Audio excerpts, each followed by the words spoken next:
Vikash Yadav. This name has turned into a point of major contention between India and the US after the US charged him in an alleged 2023 murder for hire plot against India designated terrorists and 6 for Justice Legal Counsel, Gurpatwant Singh Pannu in New York.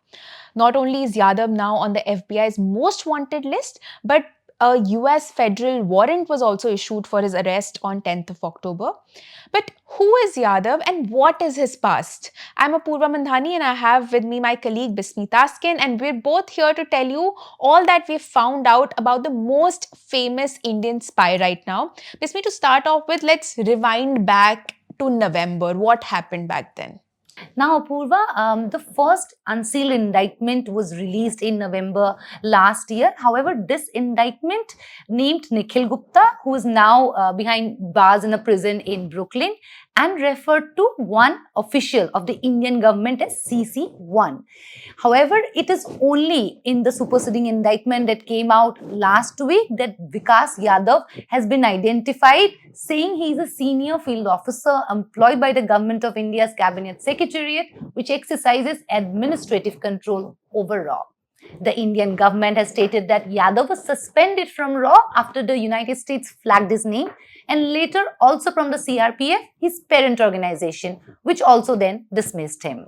Now, interestingly, just weeks after the November indictment, Vikas Yadav and another person identified as Abdullah Khan were accused in a kidnapping for ransom case.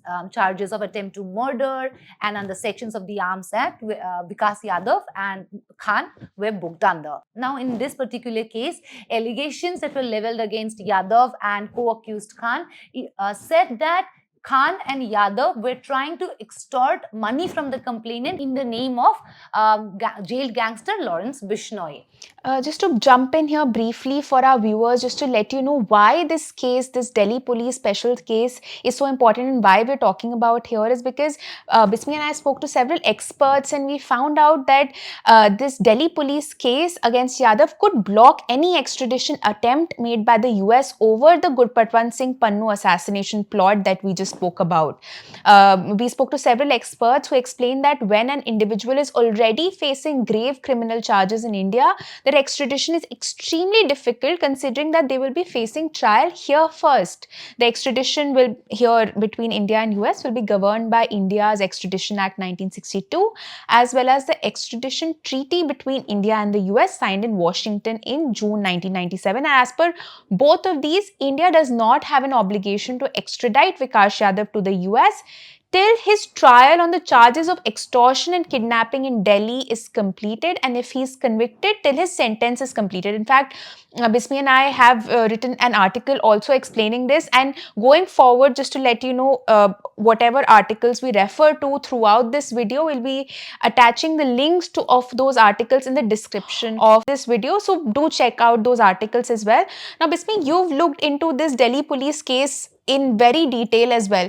Could you tell us a few details that have emerged so far in this case? So, Apoorva, the charge sheet in this case has already been filed in March, and Vikas Yadav was granted bail by a Delhi court in April. Abdullah Khan got his bail in February. So, now ThePrint has exclusively accessed this particular charge that has been filed under charges like attempt to murder, kidnapping for ransom, and other sections of the Arms Act. What is interesting to mention here that this particular charge sheet filed under such stringent charges, stringent sections of the IPC relies heavily on disclosure statements. Vikas Yadav's disclosure statement that runs half a page narrates on what exactly happened on the day of the incident, that is 11 December last year. However, the charge sheet remains silent on what was Yadav's motive behind the crime for which he has been charged in India. Moreover, there is no CCTV footage and no weapon of offense used in the alleged kidnapping have so far been recovered. Now, Apoorva, I would also like to mention something about the complainant in this case, Rajkumar Walia, who is a Delhi-based cafe owner. And Walia is the one who has accused Yadav and Khan of extorting him in the name of Lawrence Bishnoi. Now, incidentally, Walia was also once accused in another kidnapping case from 2013. He was acquitted along with 8 others last year. Interestingly, an episode of the crime series Crime Patrol from 2014 also featured a similar plot. But now coming back to who is Yadav? How did he join the cabinet secretariat? We have exclusively accessed documents that raise questions on how a junior officer who was denied permanent appointment despite nearly 9 years in service and ongoing litigation became involved in a highly sensitive case. Apurva, if you could tell our viewers a little bit about this battle that Yadav had fought and what exactly had happened in these 9 years. Sure, Bismee. So the documents that Bismee was referring to, they were filed in the Central Administrative Tribunal or CAT, and they revealed a lot about Yadav's tenure at the Cabinet Secretariat, which has administrative control over RAW.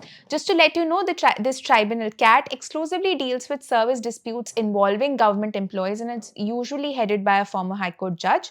What these documents revealed is a bizarre tale of a spy fighting a legal battle to confirm his job at RAW, while also allegedly, almost simultaneously allegedly planning an assassination, as has been alleged again. Now, from writing to the RAW chief about his deep mental agony to demanding repatriation to his parent cadre out of frustration, these documents revealed a very messy picture, and I'm going to give you maybe a TLDR version of all these documents, because these were big hefty documents filed in the CAT. But again, like we mentioned, we've written about this as well, so do check out that article as well that I'd be adding to the description of this video. But for our viewers, here is the story. For Yadav, it all began with an advertisement published in May 2012. At that time, he had already been working as an assistant commandant with the CRPF, or the Central Reserve Police Force, according to the documents, though they don't specify where he was working with the CRPF. Responding to the advertisement, he applied for the Senior Field Officer General, or SFOG in brackets, position with the Cabinet Secretariat, which I mentioned is a parent agency of RAW in a way. Now, tendering a technical resignation to the CRPF, he then joined RAW's sister Image Intelligence Gathering Agency, which is the Aviation Research Center, on a direct recruitment or transfer basis in September 2013. But when the time for his probation confirmation came, he was told that he'd be on probation for 2 years. But when the time for that confirmation came, the progress hit a stop. Initially in 2017, questions were raised over his eligibility for recruitment to the SFO post in the Secretariat in the first place. Then in 2020, the Cabinet Secretariat did an about turn, claiming that Yadav's induction to the ARC, which I just mentioned, the sister arm, was fully in order. But by then, Yadav was frustrated. It had been several years. So in February 2020, he wrote a letter to the RAW chief demanding his repatriation to his parent cadre, the CRPF. And this letter spoke of the deep mental agony and the embarrassment and humiliation that his non-confirmation was causing him.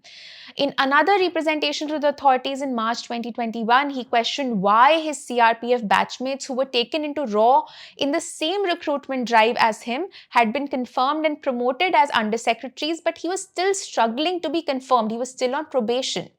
He then approached CAT, which is that tribunal, in 2022, demanding that he should be confirmed to the post as a senior field officer with RAW. So this case was pending. This was, like I mentioned, he approached CAT twice. The second time was in December 2022. The case remained pending all of last year.